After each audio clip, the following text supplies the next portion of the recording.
Hi friends, Amit life maker YouTube channel पे आप लोगों का स्वागत है। देखिए दोस्तों, आज के सेशन में हम लोग करने वाले हैं बीपीएससी का प्रीवियस ईयर क्वेश्चन दोस्तों, जो अभी तक में पूछा गया दोस्तों।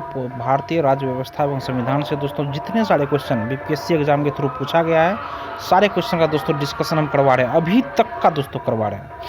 देखिए दोस्तों, इसमें हम 1 से लेके 80 तक क्वेश्चन दोस्तों बैक सेशन में कंप्लीट कर चुके हैं दोस्तों। और नेक्स्ट दोस्तों हम करने वाले हैं 81 नंबर से दोस्तों। जो अभी तक मेरे पिछले वाले वीडियो को नहीं देखे दोस्तों, वो इसी चैनल पर जाके इसका प्लेलिस्ट बना हुआ है दोस्तों, बीपीएससी पीटी करके दोस्तों। 71वीं बीपीएससी पीटी टारगेट 71वीं है दोस्तों। उसमें आपको सारा वीडियो एक साथ मिल जाएगा दोस्तों। इसमें दोस्तों हम हिस्ट्री खत्म कर चुके हैं, एंशिएंट हिस्ट्री, मेडाइवल हिस्ट्री और मॉडर्न हिस्ट्री, और बिहार विशेष से जितने सारे क्वेश्चन पूछे जा चुके थे दोस्तों, उनको भी हम लोग खत्म कर चुके हैं। अब ये पॉलिटी दोस्तों अभी चल रहा है। पॉलिटी में भी दोस्तों हम लोग 1 से लेकर 80 क्वेश्चन खत्म कर चुके हैं दोस्तों। आज करेंगे दोस्तों क्वेश्चन नंबर 81 से दोस्तों। तो देखिए दोस्तों, 81 नंबर क्वेश्चन है दोस्तों। बोल रहा है, निम्न में से कौन सा अनुच्छेद पंचायत के गठन के लिए राज्य सरकारों को निर्देश देता है दोस्तों? कौन सा अनुच्छेद ऐसा है दोस्तों? तो अनुच्छेद 40।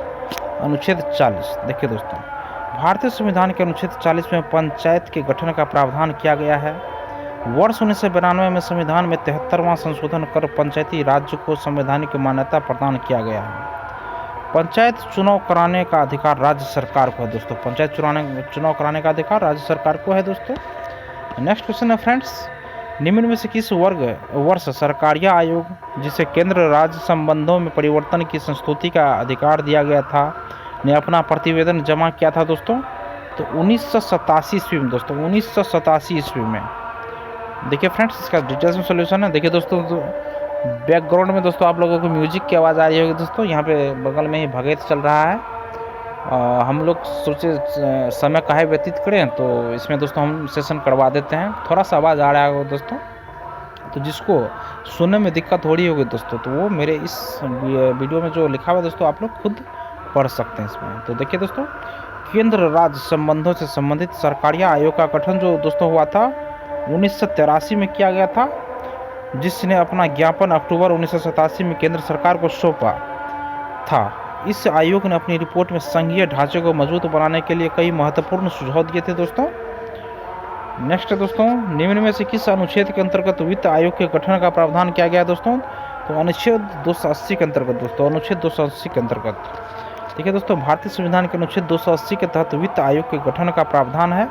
इस आयोग का गठन राष्ट्रपति द्वारा किया जाता है।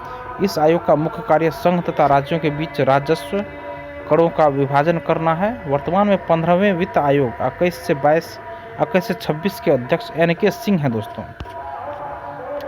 नेक्स्ट क्वेश्चन फ्रेंड्स, भारत का महान्यायवादी किसके द्वारा नियुक्त किया जाता है दोस्तों? तो देखिए दोस्तों, भारत का महान्यायवादी भारत के राष्ट्रपति के द्वारा नियुक्त किया जाता है दोस्तों। भारतीय संविधान के अनुच्छेद 76 के 1 में भारत के महान्यायवादी की नियुक्ति का वर्णन किया गया है। इनकी नियुक्ति राष्ट्रपति द्वारा किया जाता है। महान्यायवादी संसद की कार्यवाही में भाग ले सकता है, परंतु इसे वोट देने का अधिकार प्राप्त नहीं होता है दोस्तों। नेक्स्ट क्वेश्चन है दोस्तों, आज़ादी के बाद भाषा के आधार पर भारत के राज्यों का पुनर्गठन किस वर्ष में हुआ था दोस्तों? तो 1956 ईस्वी में हुआ था दोस्तों, 1956 ईस्वी में हुआ था।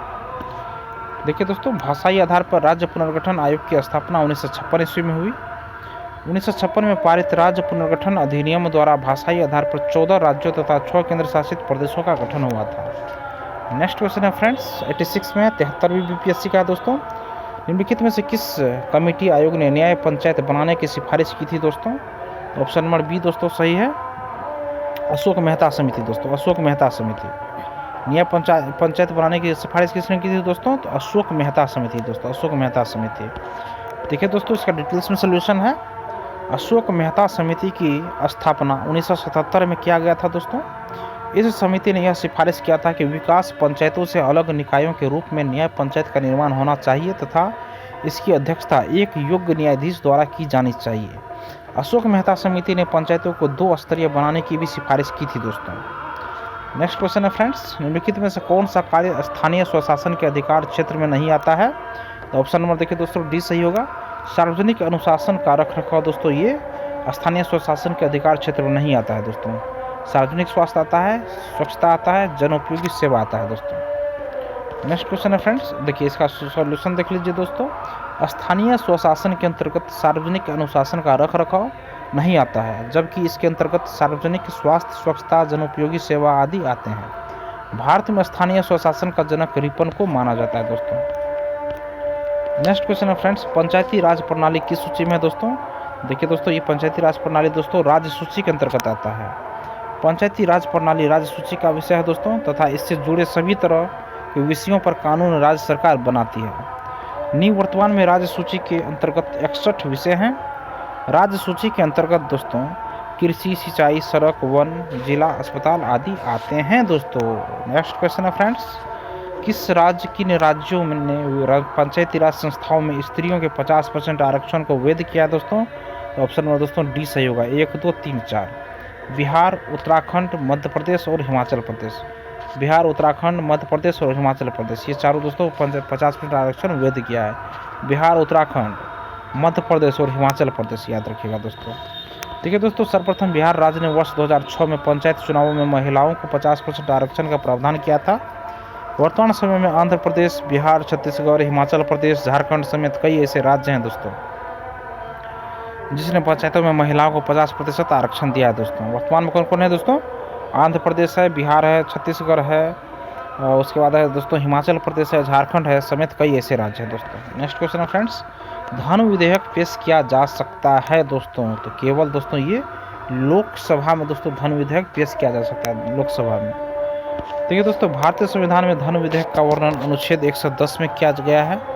यह विधेयक केवल लोकसभा में प्रस्तुत किए जाते हैं। इस विधेयक में भारत की संचित निधि के व्यय से संबंधी प्रावधान होते हैं। कोई भी विधेयक धन विधेयक है या नहीं, इसका निर्णय अंतिम रूप से लोकसभा अध्यक्ष करता है दोस्तों। नेक्स्ट क्वेश्चन है फ्रेंड्स, भारतीय संविधान की प्रकृति क्या है दोस्तों? भारतीय संविधान की प्रकृति क्या है दोस्तों? ऑप्शन नंबर डी सही है दोस्तों, प्रकृति में संघीय किंतु भावना में एकात्मक। प्रकृति में संघीय किंतु भावना में दोस्तों एकात्मक है दोस्तों भारतीय संविधान की प्रकृति। देखिए दोस्तों, भारतीय संविधान को प्रकृति में संघीय तथा भावना में एकात्मक माना गया है, परंतु प्रमुख संविधानविदों का इस पर अपना अलग अलग मत है। अंबेडकर के अनुसार भारतीय संविधान एकात्मक और संघात्मक है। सुप्रीम कोर्ट के अनुसार भारतीय संविधान परिसंघीय है, जबकि केसी वियर के अनुसार भारतीय संविधान अर्धसंघीय है दोस्तों। देखिए, सुप्रीम कोर्ट के अनुसार दोस्तों भारतीय संविधान परिसंघीय है, जबकि केसी वियर के अनुसार भारतीय संविधान अर्धसंघीय है मित्रों। अब देखिए दोस्तों, नेक्स्ट क्वेश्चन हम लोग का है आज का। देखिए, बोल रहा है 92 में है, भारतीय सर्वोच्च न्यायालय में न्यायाधीशों की नियुक्ति कौन करता है दोस्तों? सर्वोच्च न्यायालय में देखिए दोस्तों, सर्वोच्च न्यायालय में न्यायाधीशों की नियुक्ति राष्ट्रपति करता है दोस्तों, राष्ट्रपति। देखिए दोस्तों, भारतीय संविधान के अनुच्छेद 126 के 6 में सर्वोच्च न्यायालय के न्यायाधीशों की नियुक्ति से संबंधित बातों का वर्णन किया गया है। सर्वोच्च न्यायालय के न्यायाधीशों की नियुक्ति राष्ट्रपति के द्वारा की जाती है मित्रों। नेक्स्ट क्वेश्चन है फ्रेंड्स, राज्यसभा का पदेन अध्यक्ष कौन होता है? राज्यसभा का पदेन अध्यक्ष कौन होता है दोस्तों? तो उपसभापति होता है दोस्तों, उपसभापति। देखिए दोस्तों, भारत के संविधान के अनुच्छेद 63 में उपराष्ट्रपति का वर्णन किया गया है। संविधान के अनुच्छेद 64 में यह कहा गया है कि उपराष्ट्रपति राज्यसभा का पदेन अध्यक्ष होगा। उपराष्ट्रपति का निर्वाचन एक निर्वाचक मंडल के द्वारा किया जाता है, जिसमें लोकसभा तथा राज्यसभा के सदस्य शामिल होते हैं दोस्तों। नेक्स्ट क्वेश्चन है फ्रेंड्स, भारत का प्रधानमंत्री किसके प्रति जवाबदेह होता है दोस्तों? यह दोस्तों लोकसभा के प्रति जवाबदेह होता है। देखिए दोस्तों, भारत का प्रधानमंत्री सामूहिक रूप से लोकसभा के प्रति, जबकि व्यक्तिगत रूप से राष्ट्रपति के प्रति जवाबदेह होता है दोस्तों। संविधान के अनुच्छेद 75 में प्रधानमंत्री की चर्चा की गई है। प्रधानमंत्री का कार्यकाल 5 वर्षों का होता है तथा वे सामान्यतः लोकसभा में बहुमत दल के नेता होते हैं दोस्तों। नेक्स्ट है दोस्तों, संसद सदस्य बनने हेतु न्यूनतम उम्र क्या है दोस्तों? तो 25 वर्ष है दोस्तों। संसद सदस्य बनने हेतु न्यूनतम उम्र कितना है दोस्तों? तो 25 वर्ष है। देखिए दोस्तों, भारतीय संसद का निर्माण राष्ट्रपति, लोकसभा तथा राज्यसभा के मिलने से होता है। संविधान के अनुच्छेद 84 के बी में यह कहा गया है कि लोकसभा सदस्य बनने हेतु सदस्यों की न्यूनतम आयु 25 वर्ष, जबकि राज्यसभा सदस्य बनने हेतु न्यूनतम आयु 30 वर्ष होनी चाहिए। उसके बाद दोस्तों 96 नंबर क्वेश्चन है फ्रेंड्स, सर्वोच्च न्यायालय के न्यायाधीशों की सेवानिवृत्ति की आयु कितनी है दोस्तों? सर्वोच्च न्यायालय के न्यायाधीशों की दोस्तों तो 65 वर्ष दोस्तों, 65 वर्ष। देखिए दोस्तों, संविधान के अनुच्छेद 124 के 2 के तहत सर्वोच्च न्यायालय के न्यायाधीशों की सेवानिवृत्ति की आयु 65 वर्ष है। सर्वोच्च न्यायालय के न्यायाधीशों की नियुक्ति राष्ट्रपति द्वारा की जाती है दोस्तों। नेक्स्ट क्वेश्चन दोस्तों, केंद्र सरकार में उच्चतम नागरिक सेवा अधिकारी कौन है दोस्तों? उच्चतम नागरिक सेवा अधिकारी कौन है दोस्तों? देखिए दोस्तों, मंत्रिमंडल सचिव है दोस्तों, मंत्रिमंडल सचिव। देखिए, भारत में कैबिनेट सचिव केंद्र सरकार में उच्चतम नागरिक सेवा अधिकारी होता है। कैबिनेट सचिव सिविल सेवा बोर्ड कैबिनेट सचिवालय भारतीय प्रशासनिक सेवा के तहत सभी नागरिक सेवाओं के पदेन प्रमुख होते हैं दोस्तों। नेक्स्ट क्वेश्चन दोस्तों, 60वीं से 62वीं बीपीएससी का क्वेश्चन है मित्रों। तो देखिए दोस्तों, 98 नंबर क्वेश्चन है, भारत सरकार का कौन सा अधिकारी संसद का सदस्य न होते हुए भी भारतीय संसद की कार्यवाही में भाग लेने का अधिकार रखता है दोस्तों? तो देखिए दोस्तों, ये कौन है? अटॉर्नी जनरल दोस्तों, अटॉर्नी जनरल। भारतीय संविधान के अनुच्छेद 76 में महान्यायवादी का वर्णन किया गया है। महान्यायवादी देश का सर्वोच्च कानूनी अधिकारी होता है तथा इसे संसद के दोनों सदनों की कार्यवाही में भाग लेने का अधिकार प्राप्त है, परंतु इन्हें संसद की कार्यवाही के दौरान मताधिकार का अधिकार प्राप्त नहीं है दोस्तों। नेक्स्ट क्वेश्चन है फ्रेंड्स, भारतीय संविधान के भाग 4 में दिए गए नीति निर्देशक सिद्धांतों में निम्न में से कौन से सूचीबद्ध हैं दोस्तों? तो देखिए दोस्तों, इसका ऑप्शन नंबर फर्स्ट सही होगा दोस्तों, ऑप्शन नंबर बी सही होगा, 1 और 2 सही है दोस्तों। समान कार्य के लिए समान वेतन, और 2 में है दोस्तों समान नागरिक संहिता। ये दोस्तों नीति निर्देशक सिद्धांतों में है दोस्तों। देखिए, भारतीय संविधान के भाग 4 के अंतर्गत अनुच्छेद 36 से 51 के मध्य राज्य के नीति निर्देशक तत्वों को शामिल किया गया है। अनुच्छेद 39 में समान कार्य के लिए समान वेतन का वर्णन किया गया है एवं अनुच्छेद 44 में भारत के संपूर्ण राज्य क्षेत्र में नागरिकों के लिए एक समान नागरिक संहिता की बात की गई है दोस्तों। नेक्स्ट फ्रेंड्स, लेखानुदान बना है। लेखानुदान जो दोस्तों बना है, यह बना है दोस्तों बजट पारित लंबित होने के कारण विधि आवंटन हेतु लेखानुदान बना है दोस्तों। देखिए, बजट पारित लंबित होने के कारण निधि आवंटन हेतु संविधान के अनुच्छेद 116 में लेखानुदान का वर्णन किया गया मित्रों। यह राजस्व का लेखा जोखा होता है। लेखानुदान बजट के पूर्ण रूप से पारित होने तक या अल्पावधि के लिए व्यय हेतु धन प्राप्ति में सरकार की सहायता करता है। यह सामान्यतः बजट का ही अंग होता है दोस्तों। नेक्स्ट क्वेश्चन है दोस्तों, भारतीय संविधान दिवस मनाया जाता है दोस्तों, कब मनाया जाता है? तो 26 नवंबर को दोस्तों भारतीय संविधान दिवस मनाया जाता है। देखिए दोस्तों, भारतीय संविधान दिवस प्रतिवर्ष 26 नवंबर को मनाया जाता है। भारत का संविधान 26 नवंबर 1949 को अंगीकृत किया गया था तथा यह 26 जनवरी 1950 को पूर्ण रूप से लागू हुआ था दोस्तों। 26 जनवरी 1950 को पूर्ण रूप से लागू हुआ था। नेक्स्ट क्वेश्चन है फ्रेंड्स, एक एमपी की सीट को रिक्त घोषित किया जा सकता है यदि वह सदन से लगातार डैश की अवधि के लिए अनुपस्थित रहता है दोस्तों। तो लगातार दोस्तों ये 60 दिन मतलब दोस्तों, यदि कोई सदस्य सदन की अनुमति के बिना 60 दिन की अवधि से अधिक अनुपस्थित रहता है तो सदन द्वारा उसका पद रिक्त घोषित कर दिया जाता है। यहाँ ध्यान देने वाली बात यह है कि सदन का सदस्य लगातार 60 दिनों तक अनुपस्थित होगा तभी उसका पद रिक्त माना जाएगा दोस्तों। ये यहाँ पे इसीलिए दोस्तों इसका ऑप्शन नंबर ई हो गया दोस्तों। अगला क्वेश्चन दोस्तों, उच्चतम न्यायालय की व्यवस्था के अनुसार निजी भवनों के ऊपर राष्ट्रीय झंडे को फहराना डैश के तहत एक नागरिक का मौलिक अधिकार है दोस्तों। अनुच्छेद नंबर मतलब ऑप्शन नंबर 20 सही है दोस्तों। संविधान के अनुच्छेद 19 के 1 के 1 के अंतर्गत दोस्तों भारतीय झंडे को फहराना मौलिक अधिकार है दोस्तों। देखिए दोस्तों, भारतीय संविधान के अनुच्छेद 19 के 1 के ए में भारत के प्रत्येक नागरिकों को अपने भवनों के ऊपर झंडा फहराने, अभिव्यक्ति दर्शाने को स्वतंत्रता दी गई दोस्तों की स्वतंत्रता दी गई है। 25 जनवरी 2004 को माननीय सर्वोच्च न्यायालय द्वारा यह कहा गया है कि तिरंगा को फहराना नागरिकों का मौलिक अधिकार है दोस्तों। तिरंगा को फहराना नागरिकों का मौलिक अधिकार है। नेक्स्ट क्वेश्चन दोस्तों, उन मौलिक अधिकारों का चयन करें जो भारतीय नागरिकों को प्राप्त है परंतु गैर नागरिकों को नहीं है प्राप्त दोस्तों। तो देखिए दोस्तों, ये ऑप्शन देखिए, पहला ऑप्शन दोस्तों भाषण एवं अभिव्यक्ति स्वतंत्रता। देखिए दोस्तों, ये सिर्फ भारतीय को है दोस्तों। कानून के समक्ष समता दोस्तों, ये सभी को मतलब ये सभी को है दोस्तों। अल्पसंख्यकों के अधिकार दोस्तों, ये दोस्तों मतलब कि गैर नागरिकों को भी है दोस्तों। जीवन और स्वतंत्रता का संरक्षण, ये दोस्तों 1 और 4 सिर्फ दोस्तों भारतीयों के लिए है दोस्तों। 1 और 4 देखिए 1 और 4 ऑप्शन नंबर बी दोस्तों सही होना चाहिए इसका। ठीक है, संविधान के अनुच्छेद 19 के तहत अभिव्यक्ति की स्वतंत्रता तथा अनुच्छेद 29 के तहत अल्पसंख्यकों की भाषा तथा संस्कृति की सुरक्षा की व्यवस्था की गई। ये दोनों अधिकार केवल भारतीय नागरिकों को प्राप्त है दोस्तों। भारतीय नागरिकों को ये दोनों अधिकार प्राप्त नहीं है दोस्तों। मतलब भारतीय नागरिकों को ये दोनों अधिकार केवल भारतीय नागरिकों को प्राप्त है, गैर भारतीय नागरिकों को ये दोनों अधिकार प्राप्त नहीं है दोस्तों। नेक्स्ट क्वेश्चन है फ्रेंड्स, भारत में ब्लॉक स्तर पर बनी पंचायत समिति केवल है दोस्तों, क्या है दोस्तों?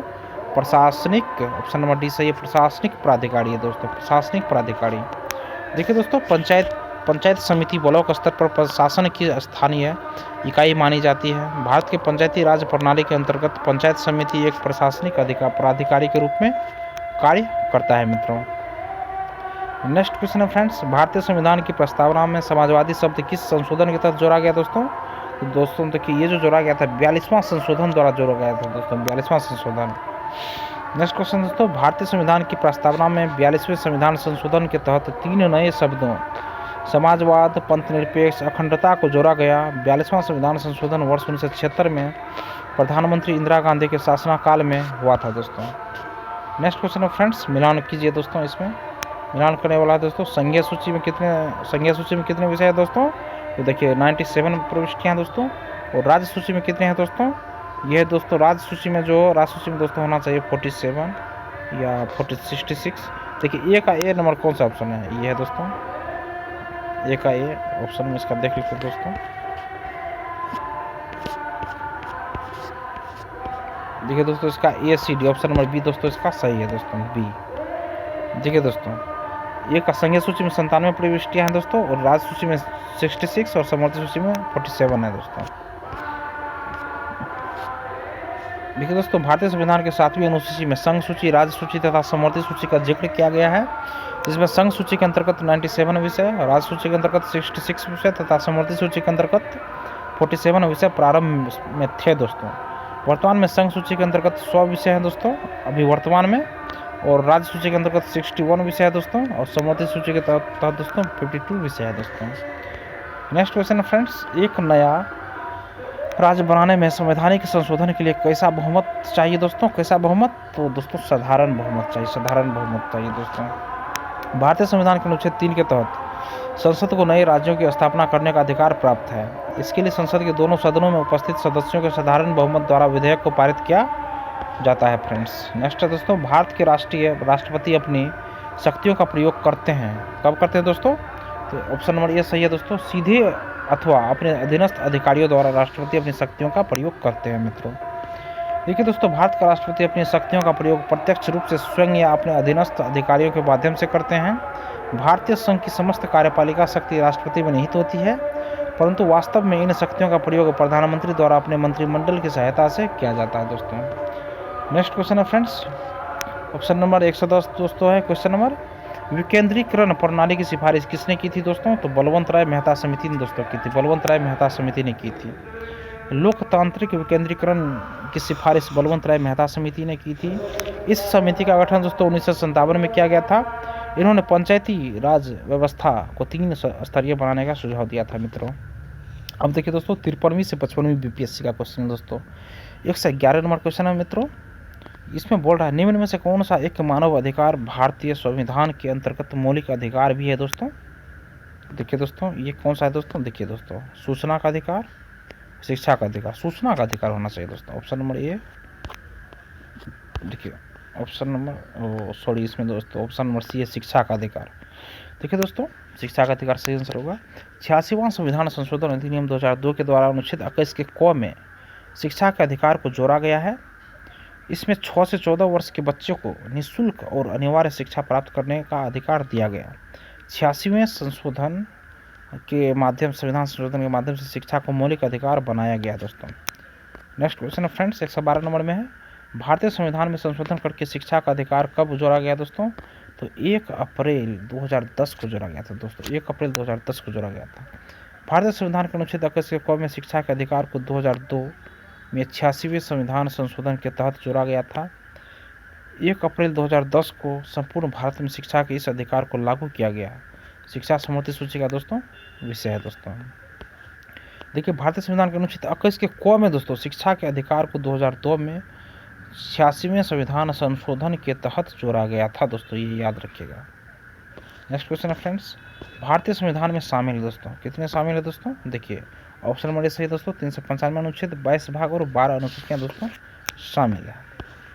देखिए दोस्तों, भारतीय संविधान सभा की स्थापना 9 दिसंबर 1946 ईस्वी को हुई थी, जिसका उद्देश्य भारत की व्यवस्था को सुचारू रूप से चलाने के लिए एक संविधान का निर्माण करना था। वर्तमान में भारत का संविधान विश्व का सबसे बड़ा लिखित संविधान है। मूल संविधान में 395 अनुच्छेद, 22 भाग तथा 8 अनुसूचियाँ थीं दोस्तों। परंतु वर्तमान समय में 450 से अधिक अनुच्छेद, 22 भाग एवं 12 अनुसूचियाँ हैं दोस्तों। नेक्स्ट क्वेश्चन है फ्रेंड्स, राज्यसभा में होते हैं दोस्तों, राज्यसभा में होते हैं, ऑप्शन नंबर सी सही है दोस्तों। 250 सदस्य होते हैं, जिनमें से 12 सदस्य भारत के राष्ट्रपति द्वारा मनोनीत किए जाते हैं दोस्तों। 250 सदस्य होते हैं, जिनमें 12 सदस्य भारत के राष्ट्रपति द्वारा दोस्तों मनोनीत किए जाते हैं। देखिए दोस्तों, भारत की संसद का निर्माण राष्ट्रपति, राज्यसभा तथा लोकसभा को संयुक्त रूप से मिलाकर होता है, जिसमें राज्यसभा को उच्च सदन तथा लोकसभा को निम्न सदन कहा जाता है। राज्यसभा में अधिकतम सदस्यों की संख्या 250 हो सकती है दोस्तों। वर्तमान में सदस्यों की संख्या 245 है, जिसमें 12 सदस्यों का मनोनयन राष्ट्रपति के द्वारा किया जाता है। राज्यसभा का गठन 3 अप्रैल 1952 को हुआ था दोस्तों। नेक्स्ट क्वेश्चन है फ्रेंड्स, संविधान को 26 जनवरी के दिन लागू करने का निर्णय इसलिए किया गया क्योंकि, ऑप्शन में देखिए दोस्तों ये सही होगा, कांग्रेस ने इस तिथि को 1930 में स्वतंत्रता दिवस के रूप में मनाया था दोस्तों। देखिए दोस्तों, भारतीय संविधान को 26 जनवरी 1950 को पूर्ण रूप से लागू किया गया था। 26 जनवरी की तिथि का चुनाव इसीलिए किया गया था क्योंकि वर्ष 1930 में इसी दिन भारतीय राष्ट्रीय कांग्रेस ने भारत के लिए पूर्ण स्वराज का लक्ष्य निर्धारित किया तथा इस दिन को स्वतंत्रता दिवस के रूप में मनाया गया था। नेक्स्ट क्वेश्चन दोस्तों, लोक लेखा समिति अपनी रिपोर्ट प्रस्तुत करती है दोस्तों, कहाँ प्रस्तुत करती है, तो लोकसभा के स्पीकर को। लोक लेखा समिति अपनी रिपोर्ट किसे देती है दोस्तों, तो लोकसभा के स्पीकर को। देखिए दोस्तों, लोक लेखा समिति का गठन भारत सरकार अधिनियम 1919 के तहत 1921 में किया गया था, जिसका मुख्य कार्य भारत सरकार के खर्चों की लेखा परीक्षा ऑडिटिंग करना है। इस समिति में कुल 22 सदस्य होते हैं, जिनमें 15 सदस्य लोकसभा द्वारा तथा 7 सदस्य राज्यसभा द्वारा चुने जाते हैं दोस्तों। लोक लेखा समिति को प्राक्कलन समिति की जुर्मा बहन कहा जाता है। लोक लेखा समिति अपनी रिपोर्ट लोकसभा अध्यक्ष को सौंपती है दोस्तों। नेक्स्ट क्वेश्चन है फ्रेंड्स, निम्नलिखित कथनों में से कौन से कथन सही नहीं है दोस्तों, तो देखिए दोस्तों ऑप्शन नंबर बी सही नहीं है। धर्म विधेयक की शुरुआत राज्यसभा में होती है, गलत है दोस्तों। धर्म विधेयक की शुरुआत लोकसभा में होती है। और देखिए धर्म संबंधी के मामले में राज्यसभा शक्ति विहीन है, सही है दोस्तों। सी में है, लोकसभा द्वारा पारित किए जाने के बाद राज्यसभा को 14 दिनों के भीतर विधेयकों को पारित करना होता है दोस्तों। डी में दोस्तों, राज्यसभा किसी धन विधेयक को पारित कर सकती है अथवा कतिपय सिफारिशों के साथ उसे लोकसभा को लौटा सकती हैं दोस्तों। नेक्स्ट दोस्तों, भारतीय संविधान के अनुच्छेद 110 में धन विधेयक की परिभाषा दी गई है दोस्तों। धन विधेयक को केवल लोकसभा में प्रस्तुत किया जाता है। राष्ट्रपति पुनः विचार हेतु इस विधेयक को लौटा नहीं सकते हैं। किसी विधेयक को धन विधेयक तभी समझा जाएगा जब उसमें निम्न विषयों से संबंधित प्रावधान हो दोस्तों। भारत की संचित निधि या आकस्मिक निधि में कुछ जमा करना हो या निकालना हो, भारत सरकार की ओर से ऋण लेना, नियमित करना या किसी अधिकार में कोई परिवर्तन करना हो, कर लगाना, कम करना या उसमें कोई परिवर्तन करना हो दोस्तों। ठीक है दोस्तों, नेक्स्ट क्वेश्चन हम लोग का, भारतीय संविधान द्वारा प्रदत्त निम्न में से कौन सा अधिकार गैर नागरिकों को भी उपलब्ध है दोस्तों, तो ऑप्शन नंबर ए सही है दोस्तों, संवैधानिक निराकरण का अधिकार दोस्तों। देखिए ऑप्शन, और दोस्तों देखिए ऑप्शन नंबर बी है दोस्तों, अभिव्यक्ति की स्वतंत्रता सिर्फ भारतीयों को है, देश के किसी भाग में घूमने में बसने की स्वतंत्रता भारतीयों को है, संपत्ति अर्जित करने की स्वतंत्रता भारतीयों को है सिर्फ दोस्तों। आगे दोस्तों इसका विश्लेषण देखिए, संवैधानिक निराकरण का अधिकार गैर नागरिकों को भी उपलब्ध है दोस्तों। संविधान के अनुच्छेद 32 में इसका वर्णन किया गया है। अनुच्छेद 32 को संविधान का हृदय एवं आत्मा भी कहा गया है दोस्तों। नेक्स्ट क्वेश्चन है फ्रेंड्स, राष्ट्रीय सुरक्षा समिति का प्रधान कौन होता है, तो प्रधानमंत्री होता है दोस्तों। राष्ट्रीय सुरक्षा समिति के परामर्शदाता प्रधानमंत्री होते हैं। यह एक त्रिस्तरीय समिति है जो सुरक्षा से संबंधित मामले को देखती है। इसी के तहत राष्ट्रीय सुरक्षा सलाहकार का पद सृजित किया गया है, जिसके अध्यक्ष वर्तमान में अजित डोभाल हैं दोस्तों। नेक्स्ट क्वेश्चन है फ्रेंड्स, किस अनुच्छेद के अनुसार भारत के राष्ट्रपति द्वारा राष्ट्रीय आपातकाल की घोषणा की जा सकती है दोस्तों, तो अनुच्छेद 352 के द्वारा दोस्तों। देखिए दोस्तों, संविधान के भाग 18 के अंतर्गत अनुच्छेद 352 से 360 के मध्य आपातकाल का उल्लेख किया गया है। शुद्ध युद्ध या बाह्य आक्रमण की स्थिति में 352 का प्रयोग कर राष्ट्रीय आपातकाल लगाया जाता है। अभी तक भारत में 3 बार 1962, 71, 75 में आपातकाल लगाए गए हैं दोस्तों। नेक्स्ट क्वेश्चन है फ्रेंड्स, निम्नलिखित कथनों में से कौन सा सही नहीं है दोस्तों, तो ऑप्शन नंबर देखिए दोस्तों, इसका सी सही नहीं होगा। सर्वोच्च न्यायालय कोर्ट मार्शल को छोड़कर अन्य किसी भी उच्च न्यायालय अदालतों की सुनवाई कर सकता है दोस्तों। सर्वोच्च न्यायालय कोर्ट मार्शल को छोड़कर अन्य किसी भी उच्च न्यायालय अदालतों की सुनवाई कर सकता है दोस्तों। ए नंबर ऑप्शन देखिए दोस्तों, सिर्फ यही तो सही नहीं है दोस्तों, क्योंकि देखिए दोस्तों सर्वोच्च न्यायालय कोर्ट मार्शल क्या हर एक चीज़ का वो कर सकता है दोस्तों। देखिए दोस्तों, ये ऑप्शन नंबर ए है, सर्वोच्च न्यायालय का गठन 1950 में हुआ था। सही है दोस्तों। बी में सर्वोच्च न्यायालय देश की उच्चतम अदालत है जिसमें अपील की जाती है। सही है दोस्तों। डी में सर्वोच्च न्यायालय कोर्ट मार्शल के साथ अन्य किसी भी उच्च न्यायालय अदालतों की सुनवाई कर सकता है दोस्तों। देखिए दोस्तों, 26 जनवरी 1950 को सर्वोच्च न्यायालय का गठन किया गया था दोस्तों। यह देश की सर्वोच्च अदालत है दोस्तों। उच्चतम न्यायालय को कोर्ट मार्शल के साथ अन्य किसी भी उच्च न्यायालय की सुनवाई करने का अधिकार प्राप्त है दोस्तों। नेक्स्ट क्वेश्चन है फ्रेंड्स, राज्य सरकारों का संवैधानिक प्रमुख कौन होता है दोस्तों? राज्य सरकारों का संवैधानिक प्रमुख तो राज्यपाल होता है दोस्तों।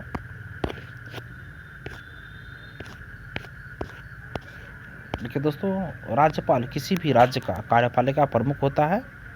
राज्य की समस्त शक्तियां उसमें निहित होती है, जिसका प्रयोग वह मुख्यमंत्री के नेतृत्व वाले मंत्रिमंडल की सहायता से करता है। संवैधानिक रूप से भी राज्यपाल प्रमुख होता है। अनुच्छेद 155 के तहत देश के प्रत्येक राज्य में एक राज्यपाल की नियुक्ति राष्ट्रपति के द्वारा की जाती है। संविधान के अनुच्छेद 153 से 162 तक राज्यपाल की भूमिका का वर्णन किया गया है दोस्तों। नेक्स्ट क्वेश्चन है फ्रेंड्स, सीडीपी एवं एनईएस के पुनर्गठन के लिए 1957 में एनडीसी द्वारा स्थापित समिति का नाम बताएं जिसने ग्रामीण स्थानीय सरकार की त्रिस्तरीय प्रणाली का सुझाव दिया था दोस्तों। तो देखिए ऑप्शन नंबर दोस्तों इसका ए सही होगा, बलवंत राय मेहता समिति दोस्तों। देखिए दोस्तों, वर्ष 1957 में बलवंत राय मेहता समिति का गठन पंचायती राज व्यवस्था को मजबूती प्रदान करने के लिए किया गया था दोस्तों। इस समिति ने पंचायती राज व्यवस्था को लोकतांत्रिक विकेंद्रीकरण का नाम दिया तथा इन्होंने ग्रामीण स्थानीय शासन के लिए त्रिस्तरीय व्यवस्था का सुझाव दिया था, जो इस प्रकार दोस्तों ग्राम पंचायत, पंचायत समिति और जिला परिषद। ग्राम पंचायत, पंचायत समिति, जिला परिषद, ग्राम पंचायत, पंचायत समिति, जिला परिषद दोस्तों, ये याद कर लीजिए दोस्तों। नेक्स्ट क्वेश्चन दोस्तों, अशोक मेहता समिति ने निम्नलिखित की सिफारिश की थी। किसकी सिफारिश की थी दोस्तों? ऑप्शन नंबर देखिए दोस्तों बी सही है इसका, पंचायती राज की द्विस्तरीय सरकार को दोस्तों अशोक मेहता समिति ने सिफारिश किया था।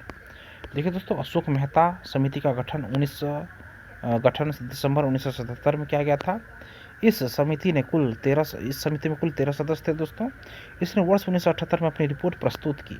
इस समिति ने पंचायती राज व्यवस्था को 2 स्तरीय बनाने का सुझाव दिया था।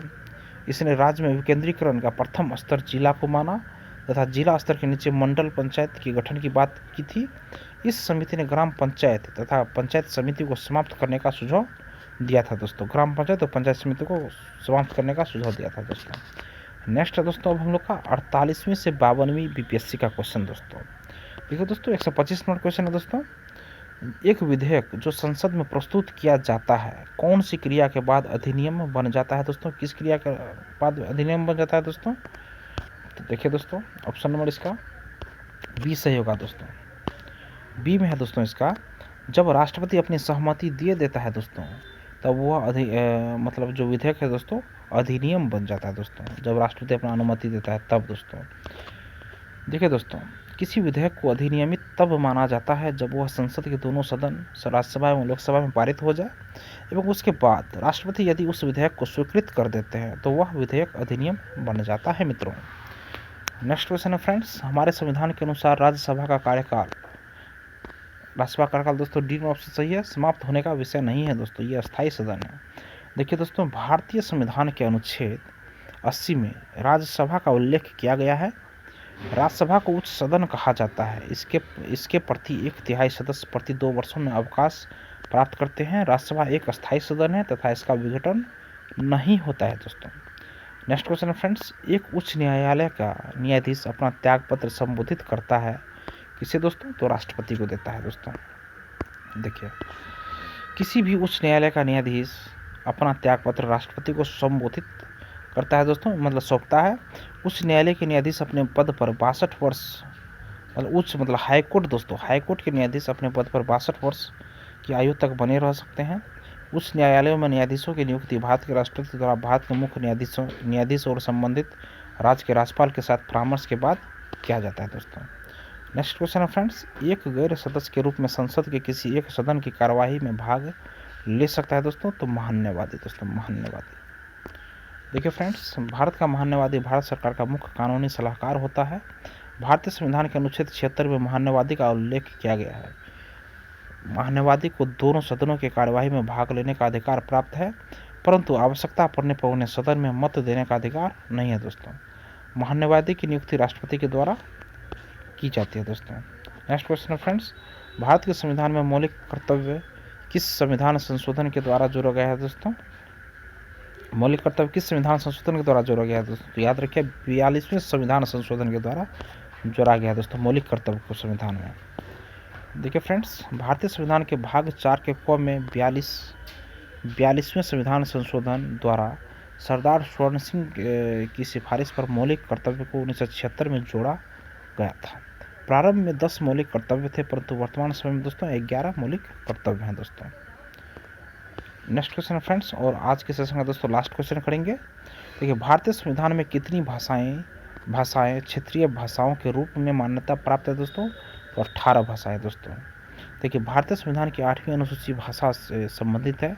प्रारंभ में इस सूची में 14 भाषाएं शामिल थी, परंतु वर्तमान समय में दोस्तों इस सूची में 22 भाषाएं शामिल है। तो देखिए दोस्तों, आज जो हम क्वेश्चन किए दोस्तों 80 से लेकर दोस्तों 130 नंबर तक क्वेश्चन किए दोस्तों, टोटल 50 क्वेश्चन।